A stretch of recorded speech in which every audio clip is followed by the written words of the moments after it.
the front squat. One of the most important exercises combines strength, mobility, and posture. So let's work on it. Now.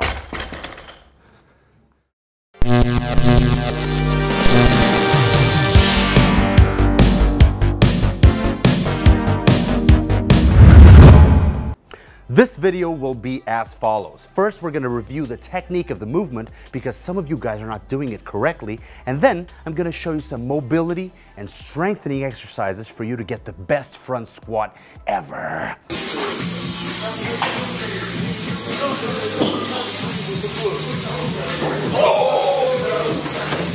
Great, huh?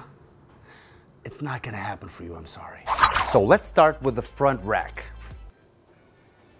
Oh no, it's this one up here. The hands will be outside of the shoulder line, and I want the thumb to go around the bar and not over the bar. If it goes over the bar, it's probably gonna end up smashed against your shoulders, and we don't want that, do we? So hands outside of your shoulders, and the barbell will be resting on your shoulders. You will do the external rotation, lift your elbows high, keeping your torso straight as possible, and all the fingers will be involved in the movement, but it will be, you know, like a loose grip. Try to get most fingers involved and not do that thing, you know, where you only have one or two fingers, because that will go against you when you go for bigger weights. Believe me, it's not safe. Your feet will be shoulder width apart and the toes will be slightly pointing outward. Then you're gonna lower yourself as low as possible, keeping the torso straight and your elbows up. Then you're gonna go up. We usually say keep the weight on the heels, but that's only a cue for those who are used to lifting their heels. So that's a good cue, but the thing is, even the Chinese say the midfoot should be what you feel. It's like the whole sole of the foot is really feeling the ground, you know?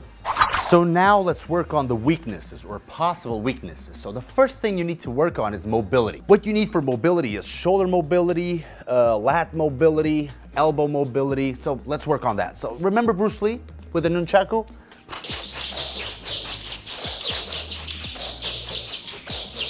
You're gonna, for instance, grab a PVC pipe. You're gonna grab it on the bottom and then go externally rotate, grab it underneath, and what you're gonna do is you're gonna rotate and stay there a little bit. You can either do little pushes or stay there and do the static stretching, for instance, at the end of the workout.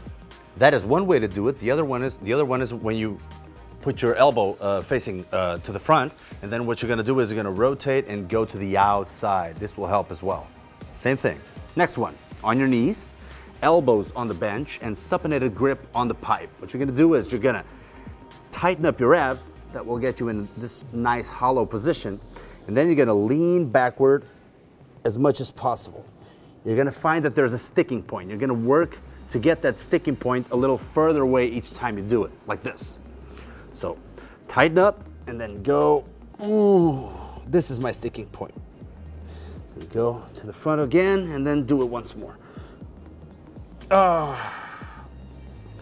See, there lies the weakness, not only of the external rotation on the shoulder, but also the lats. Let's not forget the palm of the hand should have a good flexion movement. So what you can do is you can point your toes to you, and then you're gonna stretch your arm. You're gonna stay there. This is the static, and you can also do dynamic by bending your arm and stretching your arm, like so. Ooh. This really gets a feel. Another mobility situation is gonna be your groins. You're gonna have to open up your knees as hard as possible in order for you to get the good, stable bottom position. So go watch the splits routine, because that's gonna help you a lot. Most people think it's just the dorsiflexion, you know, the ankle mobility. It might not just be that. It might just be that you can't open your legs wide enough. No, I did not forget ankle mobility. Ooh. You're gonna grab a band, and you should know by now which band to choose. Yeah, okay, it's the green one. You're gonna place the band right above the foot. You're gonna go to the front, you know, to feel a little tension from the band, obviously. What you're gonna do is you're gonna feel the heel on the ground. You're gonna try to go with your knee past your toes, like this. 1 Woo, and 2. So this is the dynamic version, or you can do static version, staying there. Just feel the tension going against your motion, because you need a lot of dorsiflexion in order to do a good squat all the way down. Now we're moving on to the strength exercises. Where do you need strength? Let's start with the obvious. On your legs, specifically your quads, and on your core. Try working a lot with weight in front of you in order to not lose this position, because that way, if your core is strong enough, you're not gonna let go of the barbell when you're doing the front squat. So a good exercise that mixes both is when you grab something with weight, like a bag, and you do the step-ups with the bag. Whoosh. I'm glad I'm not that tall. And go down. And then once again, rah! Always keep the leg here. Don't do this and then get this momentum. Always keep the leg up here and then da! And come back. Whew. I must say it's very easy to talk about leg strength and specifically quads, forgetting or neglecting the abduction work. So the glutes are very much involved. What you gotta do is you gotta use a band, but make sure you wax first or use some sort of pants if you're a guy, obviously. And what you're gonna do is you're gonna squat down, going outward with your knees. This really works that leg opening, that knee opening, in order for you to get as strong as possible during the front squat. One other thing that I think most people don't realize is that it's not just the abs that have to do the work. It's both flexion and extension of the torso. For instance, let's say you're on the front squat and you're bending a little bit on your back. Your torso is a little bit with a flexion.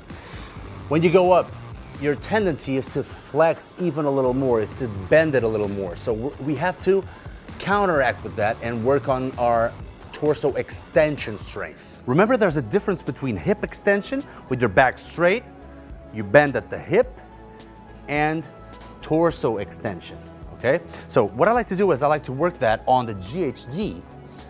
I grab a dumbbell, ta-da, and then what I'm gonna do is I'm gonna bend my back, and then I'm gonna extend. So bend and extend. And I work on that ability to keep my torso straight while doing the front squat.